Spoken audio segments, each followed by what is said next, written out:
Hello, Math 1224. This is Dr. P with Lesson Launch 22.2. Catch my drift. You'll see what I mean soon enough, I'm sure. So in this video, we're going to return to the differential equation dx dt equals 2 minus x, and we're going to analyze the equilibrium solutions.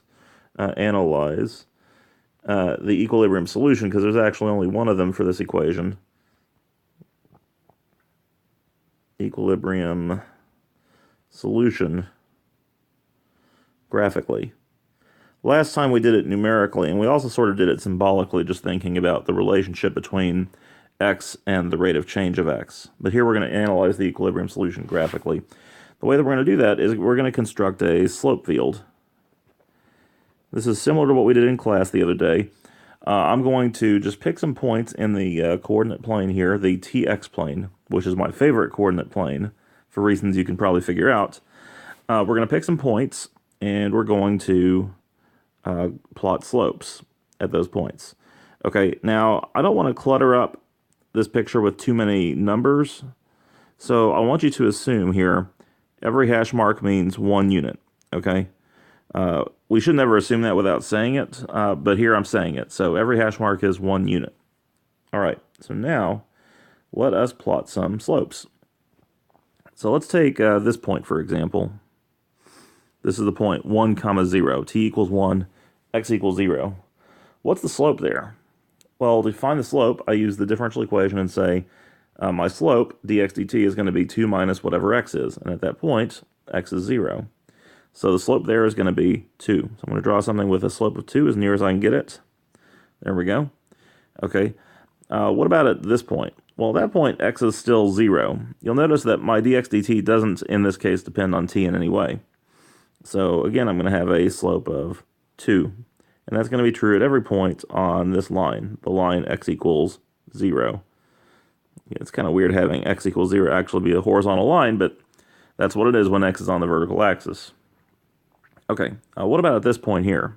At this point, x is 1, so my slope is going to be 1. So I'm going to draw some slopes of 1 along this line. Just as good as I can get them. Okay, how about here? Well, here x is 2. So dx dt, the slope is going to be 2 minus 2, which is 0. So here I have a bunch of horizontal slopes, and that makes sense. We saw in the last video that x equals 2 is an equilibrium solution. Okay, what about here at x equals 3? Well, when x is 3, dx dt is negative 1. So I'm going to draw slopes of negative 1. Okay, if I were to go a bit further up, I would have slopes of negative 2, so I'm just going to sketch some of those in. Okay, and I could also go further down. I could go to negative 1, x equals negative 1, and have slopes of 3. But at this point, it's really hard for me to draw them in a way that's visually distinct from my slopes of 2, so I think there I'm going to stop. I've never been very good at drawing slopes of 3, 4, 5, etc., unless I scale the axes differently. But that should give me enough of an idea of what's going to go on with my solutions here. If I start at x of 0 equals 2, then I have an equilibrium solution, a constant, x equals 2. That makes sense when you look at the slope field. That solution is perfectly consistent with the slope field. Every point on that line has a slope of 0. Okay, if I draw another solution curve, like let's say I move x down to 1 at t equals 0, then my solution is going to look more like this. Now, I haven't drawn any slopes between x equals 1 and x equals 2, but you can see from this equation here, those slopes are going to get smaller and smaller while staying positive as long as I'm south of x equals 2. And if I start at x equals something greater than 2, x equals 3, for example, when t is 0, then my solution curve is going to look like this. And again, the slope is going to get less severe as I approach this line. Okay, so here's my equilibrium solution right there. Maybe I should have done these in different colors. There's my equilibrium solution. And all other solutions, no matter where I start, are going to trend towards this line here. Just drawing some other solution curves here. Okay, so the upshot here is that this equilibrium solution here, this is what we call a stable equilibrium. Because all the other solutions head towards that like horses towards a stable. No, just kidding. That is not why we use the word stable. It's stable because if we were to nudge x a little bit off of this equilibrium solution here, nudge x a little bit up or a little bit down, and just let time run forwards, then x would drift back towards the equilibrium solution. Get it? Catch my drift? Okay, that's enough jokes for one video. Okay, so anyway, that is an example of a stable equilibrium there. Now let's do a more complicated example graphically. Now this one may look familiar from class, but let's talk about a population model in which the rate of change of the population is proportional to the population. So let's see. I'm gonna write down something here and then try and get the try and organize this so that the numbers work out kind of nice. There we go. Okay, so I'm going to let dp dt equal to 1/4 of p times 4 minus p. Let's assume p is in millions or something, so that this isn't like this isn't some weird modeling problem about a population whose carrying capacity is 4 organisms, because then we really do get into concerns about, well, you can't have half of an organism. So let's say p is in millions, okay? Anyway, we're gonna represent the slope field here. We're gonna draw the slope field and look at what the equilibrium solutions are. Now, by the way, it is possible to algebraically figure out what the equilibrium solutions would be. Let's just do that real quick.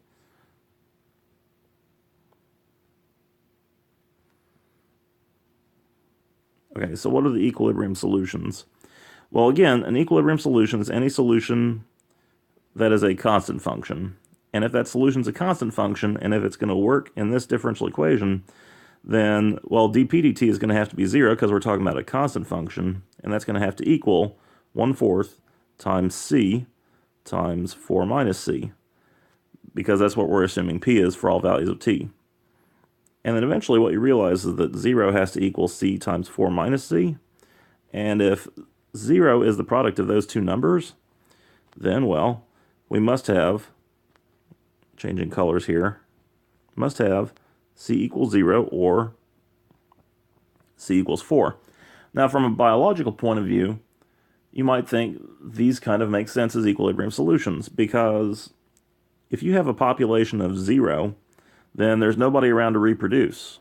So you're going to stay at 0 forever unless something like a miracle happens. Okay, I don't want to get into issues of theology in this video, so I'm just going to skip over that point.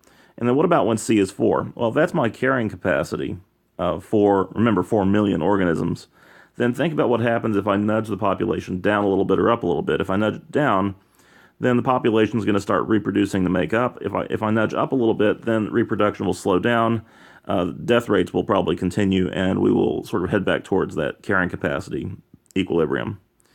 So that's my intuition. Actually, that kind of gives you a clue about how these might behave as equilibria. But let's check that versus this model and see what happens.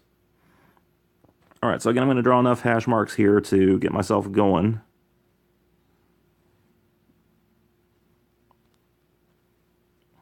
Okay, and as you probably figured out, that as long as there's no t in my differential equation, all of this t business is kind of a red herring. T doesn't matter when we're drawing these slopes. Now, that's not universally true of differential equations. Sometimes you'll have a differential equation where there will be a t in here somewhere. It's just we haven't been messing around with too many of those. The ones that arise most naturally, that are simple and easy to solve, the rate of change usually depends mostly on, if not entirely on, the dependent variable. So that's why we're not seeing a whole lot of t's over here. As in modeling situations, you just don't see a whole lot. Okay, enough chit-chat. Let's get to work here. Let's plot some slopes. I'm going to use yellow here, see how yellow works. All right, when p is 0, what do I get? It looks like when p is 0, the right side of this equation here is going to be 0. So I just get a bunch of slopes of 0 when p is 0. So let's just plot those. I don't know about this yellow color. That's kind of ugly. It's like a school bus. I never did enjoy riding the school bus. Also, when P is 4, dP dt is also 0. And I can verify that using the differential equation. Okay, so I've got my two equilibrium solutions here, and that shouldn't be surprising. We solved for those algebraically already. But now let's talk about what happens in the middle here. If I'm here at P equals 1, then this equation here yields, well, let's see, that's 1. That is 4 minus 1, that's 3. And I'll get a 1/4. So I got a slope of 3/4. Okay, this should be kind of interesting. So not quite 1, kind of close to 1. I'm probably drawing something more like a slope of 1/2 in some cases. I'm not the best slope drawer. And same when P is 3. I'm going to get slopes of 3/4. Just check that algebraically. Okay, what about when P is 2? When P is 2, I get 1/4 times 2 times another 2. That's a slope of 1. And now we're going to see if I can draw these slopes. Okay, I'm going to try and draw them so they're a little bit steeper, even though this is probably a bit greater than 1. Okay, I'd rather the picture give me some real information here than get the slopes precisely correct, because I'm just having to draw a lot of these here. Okay, if for S and G's I wanted to check what happens at, say, P equals -1, I could check that too. I would get, what would I get anyway? I would get -1 here, and then 5 here. So I think I'd have a slope of like -5/4 or something. Okay, that's kind of curious. I'll just draw those. And then you can actually check that as P gets even smaller, the slopes get even lower, even more negative. Okay, that you can check yourself. So let's draw some solution curves and see what happens here. Okay, first of all, I've got my two equilibria. I'm going to put those in dark green, forest green. So these are my two equilibrium solutions, P equals 0 and P equals 4. Now, what happens if I drift a little bit away from equilibrium here? And then just let things run, let time run. Okay, I haven't actually calculated these, but there are other slopes here. They're also positive. They're a little bit less severe than 3/4, but they are positive. So if I drift off of equilibrium here just a little bit, then I'm going to start moving up, and my slope's going to get greater, and it's going to get greater, and the slope's going to get a little bit less, but I'm now drifting towards this equilibrium here. And that's going to happen no matter what time I start. Drawing these is, you have to admit, drawing these is kind of fun. I don't know if you've tried drawing them yet, but just follow the slopes. If you hit one of these little slope tangent thingies and you're not going in the same direction, you're drawing it wrong.